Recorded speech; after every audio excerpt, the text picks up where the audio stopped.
துருக்மேனியாவில் Ashgabat அப்படின்னு ஒரு நகரத்தில் ஒரு புவியியல் விஞ்ஞானி இருந்தார். அவர் ஒரு நாய்க்குட்டி வளர்த்தார். ஒரு நாள் முன்னிரவு நேரம் ஒரு மேஜைக்கு முன்னாடி உட்காந்து அந்த விஞ்ஞானி ஏதோ கணக்கு போட்டுக்கிட்டு இருக்கிறார். அவருக்கு ஒரு சின்ன பெண் குழந்தை, அது தொட்டிலில் தூங்கிட்டு இருக்குது. அந்த நாய்க்குட்டியும் ஒரு மூலையில் படுத்து அது பாட்டுக்கு தூங்கிட்டு இருந்தது. ஒரே அமைதி. அந்த நேரத்தில் திடீர்னு அந்த நாய்க்குட்டி துள்ளி எழுந்திரிச்சிது. நேராக குழந்தைகிட்ட ஓடிச்சு. அந்த குழந்தைய அது போட்டிருந்த ட்ரெஸ்ஸோடு சேர்த்து கவ்வி தூக்குச்சு. தூக்கிக்கிட்டு வாசல் பக்கம் ஓடிச்சு. நாய்க்குட்டி குழந்தைய கவ்வி தூக்க முடியுமாங்கிற சந்தேகம் உங்களுக்கு இல்லையா? நீங்கள் நம்ம ஊர் நாய்க்குட்டியவே பார்த்து பழக்கப்பட்டிருக்கீங்க. அதனால் நம்புறதுக்கு சிரமமாக இருக்கும். அந்த ஊர்லெலாம் அது ரொம்ப ஸ்ட்ராங்காக இருக்கும். ஒரு ஏதோ கண்ணுக்குட்டி மாதிரி இருக்கும். விஞ்ஞானி அதை பார்த்துட்டார். உடனே அந்த நாய்க்கு வெறி பிடிச்சிட்டுதுன்னு முடிவு பண்ணிவிட்டு தன்னோட கை துப்பாக்கியை எடுத்துக்கிட்டு ஓடி வந்தார். அவர் வெளியில் நாய்க்குட்டி எங்கே அப்படின்னு பார்த்து தேடுறார். அந்த நேரத்தில் அந்த வீடு இடிஞ்சு விழுது. காரணம் பூமி அதிர்ச்சி. இப்படி பூமி அதிர்ச்சி உண்டாக போகுதுங்கிறது அந்த நாய்க்குட்டிக்கு முன்னாடியே தெரிஞ்சு போச்சு. அதுதான் குழந்தைய தூக்கிட்டு வெளியில் ஓடி வந்திருக்குது. அது மூலமாக அந்த குடும்பத்தையே காப்பாற்றி இருக்குது அந்த நாய்க்குட்டி. இந்த சம்பவம் நடக்கிறதுக்கு 3 நாளைக்கு முன்னாடியே சில பிராணிகளுக்கு இப்படி நடக்க போகுதுங்கிறது தெரிஞ்சிருக்குதான். ஆமாம், அந்த நகரத்தில் 3 நாளைக்கு முன்னாடியே பாம்பு, பல்லி இதெல்லாம் அது தங்கியிருந்த வலையை விட்டு வெளியில் ஓடி வந்துட்டுது. அதே மாதிரி அங்கே இருந்த புறாவெல்லாம் பறந்து போயிடுச்சான். இதே மாதிரி யுகோஸ்லோவியாவில் கூட ஒரு நகரம், அங்கே ஒரு நாள் ராத்திரி ஒரு மிருக காட்சி சாலையில் திடீர்னு ஒரு பெரிய கலவரம், கூச்சல், குழப்பம். அங்கே இருந்த கழுதை, புலி, யானை, பறவை எல்லாம் கண்ணாபின்னான்னு கத்த ஆரம்பிச்சுட்டுது. நீர் யானை அதுக்குன்னு போட்டிருந்த தடுப்பையே தாண்டி குதிச்சு வெளியில் வந்துட்டு தான். மறுநாள் தான் எல்லாருக்கும் விஷயம் புரிஞ்சுது. அடுத்த நாள் காலையில் அங்கே பூமி அதிர்ச்சி உண்டாயிட்டுது. இப்போ பாருங்க, அதாவது மனுஷனை போய் தீர்க்க தரிசி அது இதுன்னு சொல்லிட்டு இருக்கிறோம். இவனை விட அது பரவாயில்லைன்னு தோணுது. அதாவது மிருகங்கள் ஒன்று நடக்க போகுதுங்கிறத முன்னாடியே புரிஞ்சுக்குதே. சரி, இதெல்லாம் எப்படி அது முன்கூட்டி புரிஞ்சுக்குது? அதுதான் படைப்பு ரகசியம். அதை கண்டுபிடிக்கிறதுக்கு தான் மனுஷன் ஆராய்ச்சி பண்ணிகிட்டு இருக்கிறான். விஞ்ஞானிகளோட ஆராய்ச்சியெல்லாம் ஒரு பக்கம் இருக்கட்டும், வீட்டுக்குள்ளேயே சில ஆராய்ச்சி பண்ணி பாருங்களேன். இப்போ சில யோசனை சொல்லி அதை சோதனை பண்ணி பாருங்க அப்படின்னு ஒருத்தர் சொன்னாராம்.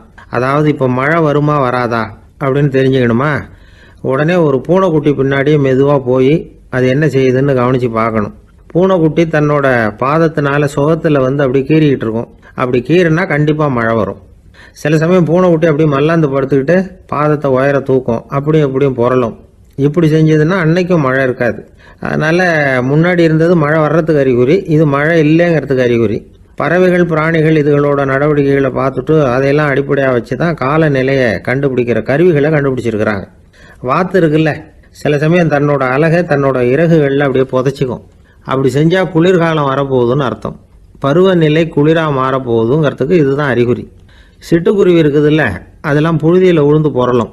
சிறகுகளை படபடன்னு அடிச்சுக்கும். அப்படி செஞ்சால் மழை வரப்போகுதுன்னு அர்த்தம். ஒன்று மட்டும் நாம் நல்லா தெரிஞ்சுக்கணும், இயற்கையின் சீற்றம்னு சொல்கிறோம் இல்லையா, இயற்கை ஏன் நம்ம மேலே கோவப்படுது? இயற்கையை நாம் அனுசரித்து போகிறதில்ல, அதனால் கோவப்படுது. காடுகளை அழிக்கப்படாது, விலங்குகளை கொல்லப்படாது, இயற்கை ஏற்படுத்தி வச்சிருக்கிற சமநிலையை கெடுக்கப்படாது. அதை புரிஞ்சுக்கிட்டு வாழ்ந்தோம்னா பூமியும் நடுங்காது, நாமளும் நடுங்க வேண்டிய அவசியம் இருக்காது.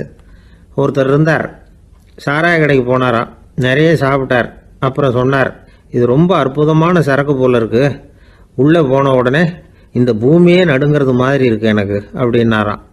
இதுக்கு கடைக்காரர் சொல்லியிருக்கார், நீங்கள் சாப்பிட்டது வெறும் பச்சை தண்ணி தாங்க, இப்போ ஏற்பட்டிருக்கிறது நிஜம் பூமி அதிர்ச்சி அப்படின்னாராம். ஒரு ஊரில் ஒரு ராஜா இருந்தார். அந்த ராஜாவுக்கு ஒரு மந்திரி. ராஜா ரொம்ப நியாயமானவர், நேர்மையானவர், கண்டிப்பானவர். தப்பு செய்கிறது யாராக இருந்தாலும் தண்டனை கொடுப்பார். வேண்டியவங்களுக்கு ஒரு நியாயம், வேண்டாதவங்களுக்கு ஒரு நியாயங்கிறதெல்லாம் அவர்கிட்ட கிடையாது. ஒரு சமயம் அரசவையில் அந்த அமைச்சரே விதிமுறைகளுக்கு புறம்பா ஏதோ நடந்துகிட்டு இருக்கார். மன்னருக்கு கோபம் வந்துட்டுது. உடனே அந்த அமைச்சரை கிட்டத்தில் கூப்பிட்டு அவர் கன்னத்தில் ஓங்கி ஒரு அறை கொடுத்துட்டாராம். உடனே அந்த அமைச்சர் என்ன பண்ணார் தெரியுமா? நேராக போனார், அங்கே நின்றுக்கிட்டு இருந்த இன்னொருத்தர் கன்னத்தில் ஓங்கி அரைஞ்சார். அறை வாங்கினவர் திகைச்சு போயிட்டார். இவர் ஏன் நம்மளை அரைகிறார் அப்படின்னு யோசனை பண்ணார். மன்னரும் திகைச்சு போயிட்டார். நாம இவரை அரைஞ்சா அதுக்காக இவர் போய் இன்னொருத்தரை அரையணுமா அப்படின்னு யோசனை பண்ணார். இவருக்கு என்ன பைத்தியமானு கூட நினைக்க ஆரம்பிச்சுட்டார். ஆனால் என்ன ஆச்சுன்னா, அப்புறம் அமைச்சர் அவர் கவனிச்சுக்கிட்டு இருந்தாரா, அவர் இன்னொருத்தர் அரைஞ்சார் இல்லையா, அந்த அறை வாங்கின ஆசாமியை பார்த்து கத்திக்கிட்டு இருந்தார். யார்? அமைச்சர். ஏன்பா என்கிட்ட அறையை வாங்கிட்டு இப்படி விவரம் இல்லாமல் நின்றுட்டு இருக்கிறிய, நான் உனக்கு கொடுத்ததை நீ வேற யாருக்கிட்டையாவது கொடுத்துரு அப்படின்னார். உடனே அந்த ஆள் பார்த்தான், தனக்கு அடுத்தபடியாக நின்றுக்கிட்டு இருந்தவனை ஓங்கி ஒரு அறை அரைஞ்சான். அவன் கன்னத்தை தடவிட்டே யோசனை பண்ணான். இது ஏதோ புரிஞ்சுக்கிட்ட மாதிரி அடுத்தாப்புல நின்றுக்கிட்டு இருந்தவனை அரைஞ்சான். இப்படி இந்த அறை மாறி மாறி போய்கிட்டே இருக்குது. ஊரு பூரா பிரயாணம் பண்ண ஆரம்பிச்சுட்டுது. அன்னைக்கு ராத்திரி அந்த ராஜா படுக்கிறதுக்காக போனார். அந்த நேரம் பார்த்து அவர் கன்னத்தில் பலார்னு ஒரு அறை விழுந்தது. நம்மளே அறையிறது யாரு அப்படின்னு அதிர்ச்சியோட மன்னர் திரும்பி பார்க்குறாரு. அரைஞ்சது அவரோட மனைவி. என்னாச்சு உனக்குன்னு கத்துனார் ராஜா. உங்களுக்கு தெரியாதா, ஊர் பூரா ஒருத்தர் மாற்றி ஒருத்தர் மூலமாக இந்த அறை பிரயாணம் பண்ணிட்டு வருது அப்படின்னாங்க அந்த அம்மா. அப்படின்னா ஆரம்பித்த இடத்துக்கே வந்துட்டுதா அப்படின்னாராம் மன்னர். என்ன சொல்கிறீங்கன்னு கேட்டிருக்காங்க. இவர் விவரத்தை சொன்னாராம்.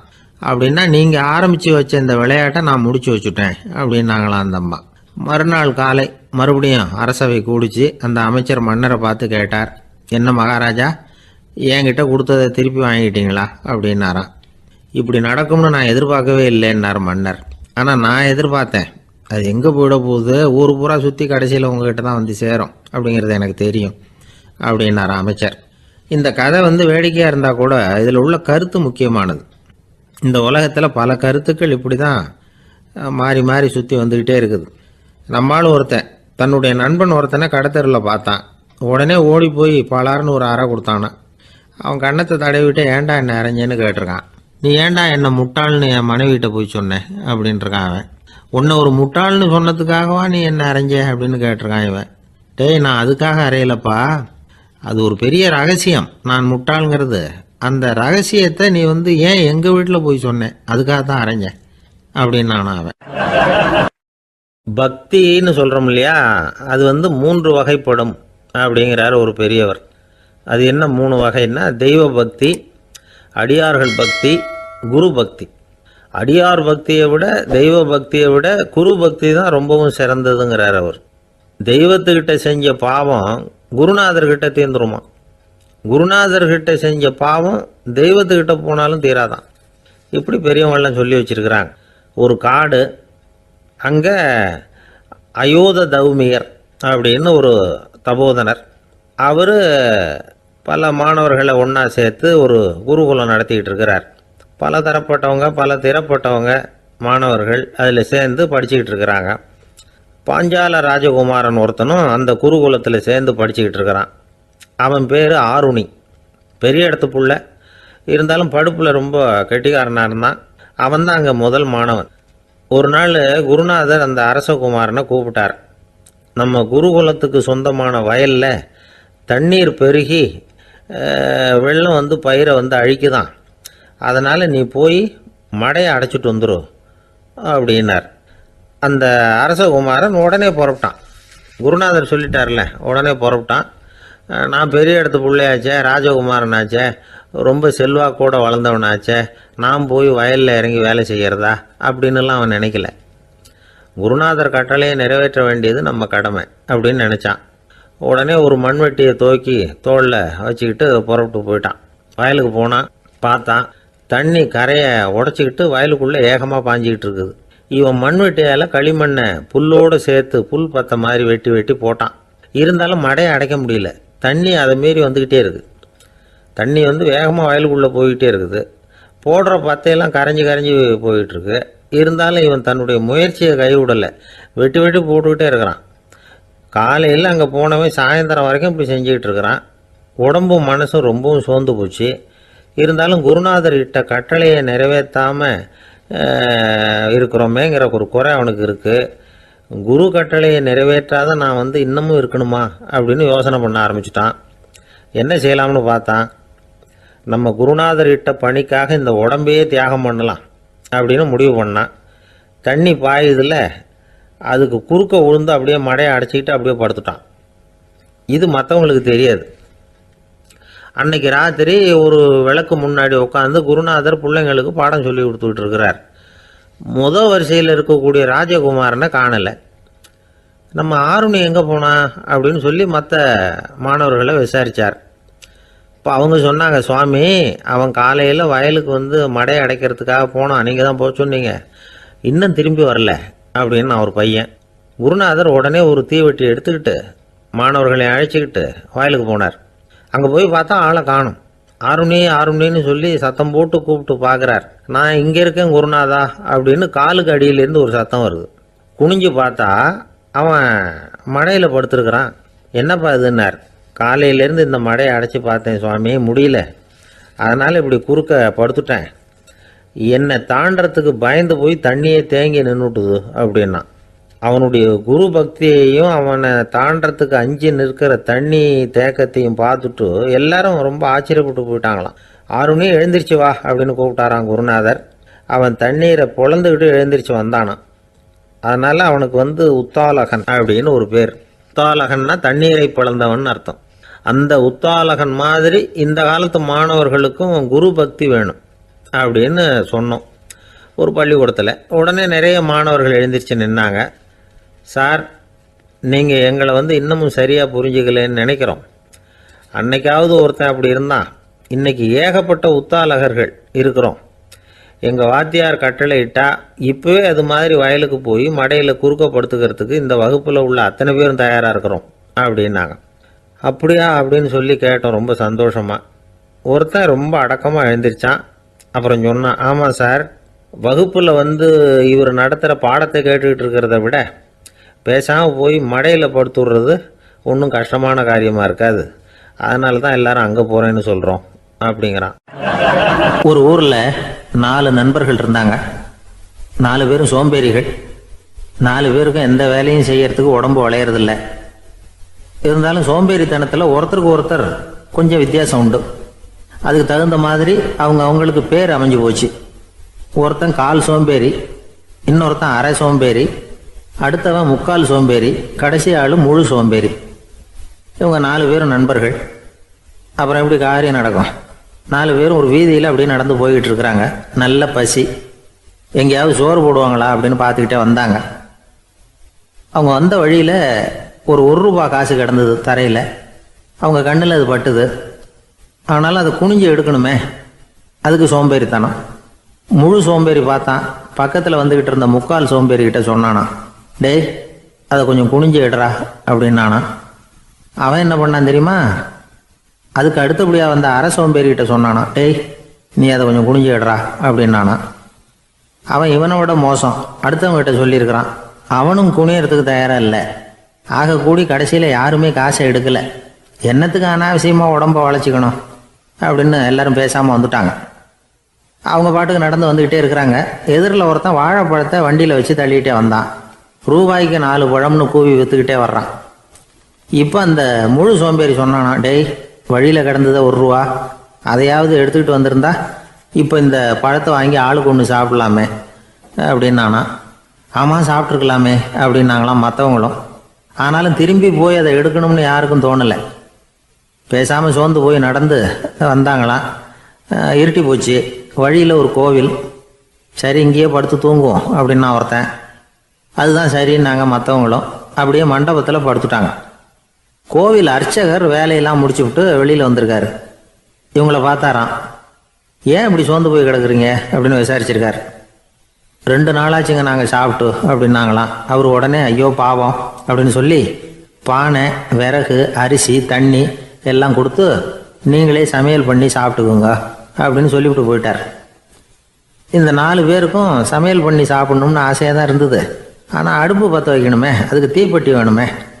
தீப்பெட்டி இல்லை. இப்போ முழு சோம்பேறி ஆரம்பித்தான். அடுத்தவனை பார்த்து, டேய் கடைக்கு போய் ஒரு தீப்பெட்டி வாங்கிட்டு வாயேன் அப்படின்னு நானான். அவன் வழக்கம் போல் அடுத்தவங்ககிட்ட சொல்லியிருக்கான். அவன் அதுக்கு அடுத்தவங்ககிட்ட சொல்லியிருக்கிறான். கடைசியாக கால் சோம்பேறிக்கிட்ட சேர்ந்தது. அவனும் அது நம்மால் முடியாது அப்படின்னு பேசாமல் இருந்துட்டான். இப்போ தீப்பெட்டி வேணுமே, அதுக்கு என்ன பண்ணுறது? அவங்களுக்குள்ளே பேசி ஒரு முடிவுக்கு வந்தாங்களாம். அதாவது யார் முதல்ல வாயை திறந்து பேசுகிறாங்களோ அவங்க தான் தீப்பெட்டி வாங்கிறதுக்கு போகணும் அப்படின்னு. அவ்வளவுதான். உடனே 4 பேரும் வாயை கெட்டியாக மூடிக்கிட்டு படுத்துக்கிட்டாங்க. அவங்க சமையல் பண்ணி சாப்பிட்டாங்களா என்ன அப்படிங்கிறது அர்ச்சகருக்கு தெரியல. சரி பார்த்துட்டு வரலாமேன்னு வந்தார். வந்து பார்க்குறாரு, இவங்க 4 பேரும் அசையாமல் படுத்து கிடக்குறாங்க. அர்ச்சகர் பயந்துட்டார். ஒருவேளை பசி தாங்காமல் செத்து போட்டாங்களோ அப்படிங்கிற பயம், அல்லது நாம் கொடுத்த உணவுப் பொருளில் ஏதாவது விஷம் கலந்துருக்குமோ அப்படின்னும் பயந்தார். அப்படின்னா நம்ம மேலே பழி வந்துருமே அப்படின்னு நினச்சி நடுங்க ஆரம்பிச்சிட்டார். அப்புறம் அவரும் ஒரு முடிவுக்கு வந்தாராம். கோவிலுக்கு பக்கத்துலேயே ஒரு பெரிய குழி இருந்தது. அதில் ஒவ்வொருத்தரையா இழுத்துக்கிட்டு போய் போட்டார். கொஞ்சம் மண்ணை தள்ளினார், காலால் மிதிச்சார். அவர் மிதித்த மிதி ஒருத்தன் அடி வயத்தில் போட்டுவிட்டுது. அவன் உடனே வலி தாங்காமல் ஐயோ அம்மான்னு அலறினான். உடனே நடந்தது என்ன தெரியுமா? மற்ற 3 பேரும் துள்ளி எழுந்திரிச்சாங்களாம். அவனை பார்த்து நீ தாண்டா தீப்பெட்டி வாங்க போகணும், நீ தாண்டா வாங்க போகணும், நீ தான் சத்தம் போட்ட அப்படின்னு சொல்லி ஆரம்பிச்சிட்டாங்களாம். அர்ச்சகர் பார்த்தார், இது பேய் மாதிரி தெரியுதுன்னு நினச்சிக்கிட்டு ஒரே ஓட்டமாக ஓடி போட்டாராம். கிராமப்புறங்களில் இப்படி ஒரு கதையை சொல்கிறது உண்டு. சோம்பல்ங்கிறது நம்ம முன்னேற்றத்துக்கு பெரிய தடை அப்படிங்கிறத நாம் புரிஞ்சுக்கணும். அதுதான் இந்த கதை சொல்கிற நீதி. ஒரு பள்ளிக்கூடத்தில் ஒரு புதுமையான போட்டி நடந்துதான். அதாவது சோம்பேறித்தனத்துக்கு பரிசு. அதில் 2வது பரிசு யாருக்குன்னு அறிவிச்சாங்க. ஒரு பையன் எழுந்திரிச்சு மெதுவாக நடந்து போய் பரிசை வாங்கிட்டான். அடுத்தது முதல் பரிசு யாருக்கு அப்படின்னு அறிவிச்சாங்களாம். அவன் கடைசி வரிசையிலேருந்து கத்தனானா, ஐயா அதையும் அந்த பையன் மூலமாகவே கொடுத்து அனுப்பி வச்சுருங்க, இங்கே வந்தது நான் வாங்கிக்கிறேன் அப்படின்னானா. ஒரு ஊரில் ஒரு ராஜா இருந்தார். அவர் ஒரு நாள் காலையில் அரண்மனையில் மேல் மாடத்தில் வந்து நின்றுக்கிட்டு இருந்தார். அப்போ ஒரு ஆள் வீதியில் ரொம்ப வேகமாக ஓடிக்கிட்டு இருக்கான். அதை ராஜா கவனிச்சார். அவன் மனசில் ஏதோ ஒரு தவிப்பு இருக்குங்கிறத புரிஞ்சுக்கிட்டார். உடனே அரண்மனை சேவகர்களை கூப்பிட்டார். அந்த ஆளை இங்கே அழைச்சிட்டு வாங்க அப்படின்னார். இவங்க ஓடி போய் அந்த ஆளை அழைச்சிட்டு வந்தாங்க. மன்னர் முன்னாடி நிறுத்தினாங்க. மன்னர் அவனை நிமிர்ந்து பார்த்தார். எதுக்காக இவ்வளவு வேகமாக ஓடிக்கிட்டு இருக்கிற அப்படின்னு கேட்டார். இதுக்கு அவன் சொன்னா, மன்னா, நம்ம கோட்டையின் வடக்கு வாசல் இருக்கு இல்லையா, அது ஓரமாக ஒரு பெரிய பாறாங்கல் கிடக்கு. அதுக்கு அடியில் நான் ஒரே ஒரு வெள்ளி நாணயத்தை புதைச்சி வச்சிருக்கேன். அது இப்போ எனக்கு தேவைப்படுது. என்னுடைய மனைவிக்கு ஒரு பரிசு வாங்கி கொடுக்க வேண்டியிருக்கு. அதுக்காக தான் அவசரமாக ஓடிக்கிட்டு இருக்கிறேன் அப்படின்னா. மன்னர் யோசனை பண்ணார். அப்புறம் சொன்னார், அதுக்காகவா இப்படி ஓடுற? பரவாயில்ல, அதை பற்றி கவலைப்படாத. நான் உனக்கு 10 வெள்ளி காசுகள் தர்றேன், வாங்கிட்டு திரும்பி போ அப்படின்னார். இவன் தலையை சொரிஞ்சான். மன்னா, நீங்கள் கொடுக்கறத ரொம்பவும் மகிழ்ச்சியோடு வாங்கிக்கிறேன். இருந்தாலும் அதுக்கப்புறம் அந்த வடக்கு வாசலுக்கு போய் அங்கே இருக்கிற ஒரு நாணயத்தையும் எடுத்துக்கிட்டு போயிடுறேனே அப்படின்னானா. இதை பாருப்பா, அந்த ஒரு நாணயத்தை மறந்துடு, உனக்கு 100 வெள்ளி நாணயங்கள் தரேன்னு இருக்கார். மன்னா, ரொம்ப மகிழ்ச்சி. உங்கள் மாதிரி தாராள குணம் வேற யாருக்கும் வராது. நீங்கள் கொடுக்குற 100 நாணயங்களையும் வாங்கிக்கிறேன். இருந்தாலும் வடக்கு வாசலுக்கு போய் அதையும் எடுத்துக்கிட்டா 101 ஆயிடுமே அப்படின்னானா. இதை பாருப்பா, அந்த ஒரு நாணயத்தை மறந்துடு, அது எக்கேடாவது கெட்டு போகட்டும். நான் உனக்கு 100 பொற்காசுகள் தரேன், அதையாவது வாங்கிட்டு வந்த வழியிலேயே திரும்பி போடுன்னாராம். தங்க நாணயங்களே தரேன்னு சொல்கிறீங்க, தாராளமாக வாங்கிக்கிறேன். இருந்தாலும் வடக்கு வாசலுக்கு போய் அப்படின்னு மறுபடியும் ஆரம்பித்தான். அரசர் வந்து பொறுமை இழந்துட்டார். கடைசியாக ஒரு முடிவுக்கு வந்துட்டார். இதை பாருப்பா, உனக்கு என்னுடைய ராஜ்யத்திலேயே பாதியை கொடுத்துட்றேன், அப்படியாவது திருப்தியாக திரும்பி போ அப்படின்னாராம். மன்னா, உங்களுடைய பெருந்தன்மைக்கு ஈடு இணையே கிடையாது. தேசத்திலேயே பாதி பிரித்து கொடுக்குறேன்னு சொல்கிறீங்க, அதனால் உங்ககிட்ட ஒரு சின்ன வேண்டுகோள் அப்படின்னானா. சொல்லுன்னாராம் மன்னர் ஆர்வமா.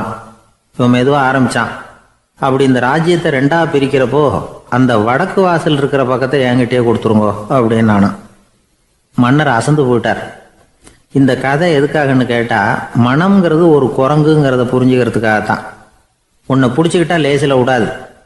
அப்படிப்பட்ட மனசை அறிவு தான் வழி நடத்தணும். அதில் தான் வாழ்க்கையின் வெற்றி அடங்கியிருக்குது. ஒரு சின்ன பையன் தெருவில் அழுதுகிட்டு இருந்தான். ஏன்பா அழுவுறேன்னு ஒரு பெரியவர் கேட்டார். 1 ரூபா காசை இங்கே தொலைச்சுட்டேன் அப்படின்னா. சரி, அதுக்காக அழாத, அதுக்கு பதிலாக 10 ரூபா தரேன், இந்தா வச்சுக்கோன்னு கொடுத்தாரு. அந்த 10 ரூபாயை வாங்கி சட்டப்பையில் போட்டுக்கிட்டு அதை விட அதிகமாக சத்தம் போட்டு அழ ஆரம்பிச்சுட்டான். மறுபடியும் ஏன்டா அழறேன்னு கேட்டார் பெரியவர். அந்த 1 ரூபாயும் கிடைச்சிட்டுதுன்னா இப்போ என்கிட்ட 11 ரூபா இருக்குமே